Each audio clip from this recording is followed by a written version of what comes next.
Hello everyone, welcome to another episode of TCG Talk, back today with another video, and in today's video we're going in the fifth and final episode of our Contender series for the Alpha Class TCG, where we're going to talk about Magnate Awakened. If you like this type of content, please leave a like, comment, and subscribe. If you're new to the channel, welcome. Thank you so much for joining. Whether you're looking for Alpha Clash content or you saw me through my Flesh and Blood content, I really appreciate you even stopping by. For my long-standing supporters, y'all are awesome. Thank you so much also for going through this journey with me of talking about a new card game. I know it's a little weird. I know some people want more of one content than the other, and I really appreciate y'all's patience because I really enjoy making this content just in general of card games that I enjoy playing. So y'all are awesome. Feel free to check out the Discord down below. We have over 400 members in the Discord, going strong, super great community. Also in the Patreon, I'll be doing my videos a day early. If you subscribe to my Patreon, you get to see them early before everybody else, before it goes live, which is really nice for some videos like this. So, getting into Magnate Awakened, like I said, it's the fifth episode, so if you missed the other ones, go check them out. We've done Moxie, we did Clarity, then we did Mean Streak, Torque, and now Magnate. I saved Magnate for last, and I really don't know why, but Magnate is honestly the poster child, it seems, of Alpha Class TCG. Now, I don't have any inside information on that. I really don't. It just makes sense thematically with the original battle of Moxie versus Magnate and the Magnate's powers and his backstory, which we'll get into in a second. Just really seems like it's the poster boy.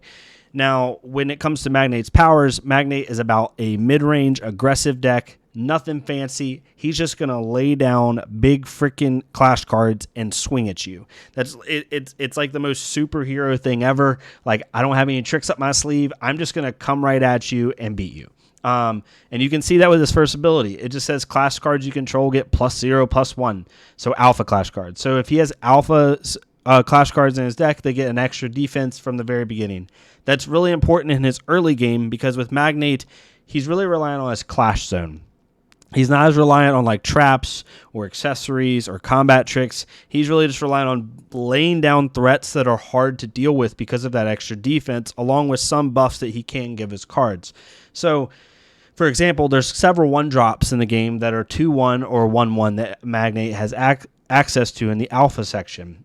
Like the T-Bone card, there's a Magnate card, and then there's another card.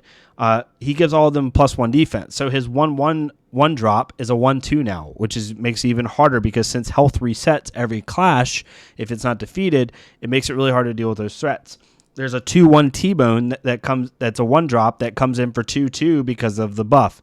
Again, really good value for him. And then when he gets into mid to late game, that +1 does help, but also he just has really powerful, really big creatures or clash cards that allow him to just overwhelm the opponent. However, with Magnate, if you overextend, if you play too many threats on the board and your opponent has an efficient way of dealing with them, you struggle to come back. His second ability does help a little bit. At 10 life, it says once per turn during your primary phase, you may engage this card. If you do, target opponent discards 1 card. Being able to make someone discard a card just to do it is really nice until they put ways to negate things like that. That's a super powerful ability, and honestly, I see it as them putting. I can't confirm this, but I think they put it in as a catch-up mechanic for Magnate because if you deal with his threats early to mid-game, he's really, really weak, and he has some trouble like dealing with your threats. So he needs a way to come back from that, and the best way to do that is eliminate your card advantage. So super good for that. We're going to talk about his lore, which we've been doing with every single contender so far. So Magnate, later known as Maximus Brombeck, established himself as an ultra-powered alpha in New York City. Magnate sets himself apart as leader and dominator of all alphas.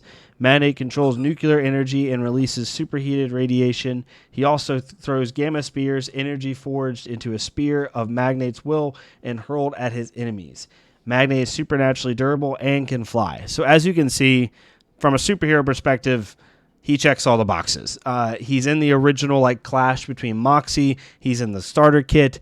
I think he's going to be the poster child for Alpha Clash for a long time. I don't think it's going to stop. I'm really interested to see what happens with the graphic novel when it comes out later this year and how he plays into the story. I think you're going to see several iterations of Magnate personally, but it's going to be really exciting. So getting into it, the first thing you look at is his attacks. Again, Magnate's first ability is he gives all his alpha cards +1 defense. So his 1-drop, Magnate Cunning Planner, automatically comes in at a 1/2, which makes it that much harder to deal with in the early game. It also has a trigger defeat that says draw 1 card to help him keep his draw power. He has Menacing Magnate, which has Breakthrough. and then also has flight, and it comes in at 2/2. Again, really good value. And then finally, even cards that don't have any extra text, they're just regular Clash cards like Magnate Ready to Fight. That comes in at 4/5 as a 4-drop, which is really, really good. So it's really simple stuff, nothing crazy here, right? Then it's big attacks. Magnate the Undisputed, if you can get it out, has an all factor which says when this card enters play, all Clash cards you don't control get -2, -0 until end of turn. So he gives all cards -2 attack on the other side of the field pretty much. He has Breakthrough, Undisputed, which says this Clash card can't be defeated during a clash on your turn. So they have to kill it a different way. Maybe, they have to be able to remove it basically. If you control 2 or more Magnate Clash cards, you may reduce the resource cost by 1, so it comes in for 7. However, this requires 5 green resources, so if you're splashing another color in, it's going to be hard to get this card out. But it's still really powerful. One of my favorite bigger cards for Magnate is actually Kagan the Dragon. It's a 5/5 flight, has a trigger enter ability that says you may send target Clash card to the Oblivion. So first off, this is going to come in for 5/6 because of Magnate's ability, but what it also does is it sends target Clash card to the Oblivion. In this game, if you go through the card list on alphaclasstcg.com, you'll see that most of the removal in the game is conditional. 2 or less, 3 or less, 4 or more, something like that, right? This just says pick a card, it goes away. Unless they have a way to negate that, which right now in the game there's really no way to do that. You basically can remove anything on their board. So if they have an 8-drop like Magnate, if you're playing the mirror match, Magnate Undisputed, this card will just take it out. And it's super, super powerful. It comes in as a 5/6 and it's flight because of Magnate. And if you combine this with like Magnate's 10 health ability, you can make them discard a card by engaging. Then you do this, get rid of a card from the board, and you get really good card advantage. So it's really good for that. Then we look into, one second here, we look into his traps and accessories. Like I said, this is Magnate's weakness. Magnate is very much like General Superman style, like poster boy superhero. He's not going to do combat tricks. He's not going to have anything up his sleeve. It's literally, here's my powers. I'm going to smack you and beat you. So because of that, most of his traps aren't as good. His Magnate's trap and Destructive Rival both basically are 2 or less, I believe. And really, I think they did it this way because it plays into the thematics. The original, Clash is Moxie versus Magnate, right, in the story. So I think that they made it because of the Clash kit, because of the thematics and everything else. Most of these are meant to, combat Moxie. And not so much combat the field. And I think that in order to have effective traps, if you want to play this route, you're going to have to splash into another color. I think blue's the best color for that. Better Luck Next Time is really good. 2 resources to give something -3/3 until end of turn is really, really nice. And then Lefty's Last Stand is also really good. Prevent all Clash damage that would be dealt by target attacking Clash card during this clash. That's super nice because most of the time, especially in the early to mid game, your opponent's going to have to give a lot of resources in order to take out your cards because they have higher defense. So if they burn your card for 1 or 2 with non-clash damage and then clash you to try to finish it off, you play Lefty's Last Stand in order to prevent that clash damage. Now all of a sudden, they're not going to be able to do it. They just use all those resources for nothing. So you can do different colors. White is also, I think, a decent splash for this. But I think blue is the best to do if you can combine it effectively. And then we go into the traps and accessories. And then we're going to look at some of the combo-ish type cards. So again, I think blue is the best for this. The T-Bone cards are super nice. There's a 1-drop T-Bone, Terrence T-Bone Barnard that's 2/1, but because it's an alpha card, it's going to come in as a 2/2.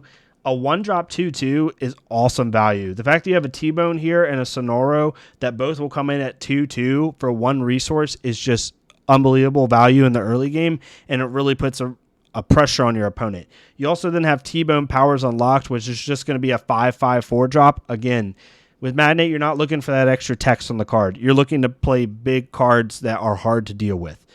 Another kind of splash one, I think, he does have his own green Clash Grounds, but I think you could splash in 2 blue San Franciscos or even just run 4 blue San Franciscos and be able to run these because it gives you alpha Clash cards 2/2, and it also gives them interception, which is super nice. The fact that you can say, I have 2 1-drops on the field that are a 4/4 because of San Francisco and my Contender ability, and they have interception, that's just amazing value, and it continues to pay dividends throughout the game. So definitely check this out. I think blue is his best splash, but white I think is also a good one. And you can even do red if you're just wanting to go super aggro. Some of Torque's kit works well with Magnate as well. Magnate's a really vanilla character, and I don't mean that in a negative way whatsoever. It's just it's very flexible in the fact of since it has very simple text, you just play big creatures. I'm sure Magnate will develop and change over time and have different archetypes, but right now it's just outvalue your opponent through your clash zone. Yeah, let me know what you think of Magnate. I think he's really cool. Definitely from after reviewing all 5 contenders, from a thematic and like just total deck standpoint, Moxie's my favorite. I enjoy Moxie. I'm going to keep playing Moxie. It's going to be the first deck I really dive into. From a competitive standpoint, I think Mean Streak is actually my favorite deck. I think you can run a really low the ground 5-drop and less Mean Streak and just overwhelm your opponents. And then Torque is like the most fun deck, I think, just from like if I want to just burst people to death.